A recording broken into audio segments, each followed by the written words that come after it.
Audio Jungle. Audio Jungle. Audio Jungle. Audio Jungle. السلام عليكم، ازيكم؟ النهارده هاعمل معاكم أكلة كده سريعة، مش هتاخد معاكِ وقت خالص وهتكوني جهزتيها، أكلة كده اقتصادية كده وسريعة في نفس الوقت وطعمها تحفة، ولو أول مرة تشوفوني اشتركوا في القناة واعملوا لايك وشير عشان يوصل لكم كل وصفاتي. هاجيب كده معايا الحلة وهانزل بمعلقتين من الزيت عليهم كده السجق، هاديلهم كده تشويحة كده وبعد كده هانزل بمعلقة من التوم المفروم، وهاقلب كده السجق مع التوم بيخلي الطعم تحفة والريحة روعة.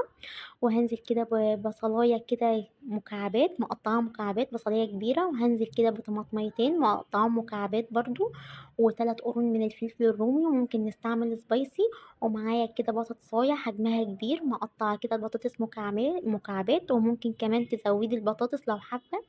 هقلبهم كده مع بعض كده وهنزل بالبهارات، معايا نص معلقة من الفلفل الأسود ونص معلقة من السبع بهار وربع معلقة من الكمون، ومعايا كمان معلقة من السكر معلقة صغيرة، ومعايا معلقة من الملح، وهقلب كده كل المكونات مع بعض وهغطي عليهم كده لمدة دقيقتين، وبعد كده هشوفهم لقيت كده البطاطس لسه هتقعد حوالي 5 دقايق تاني، ودي شكلها كده خلاص هقدم معاكم بقى السجق.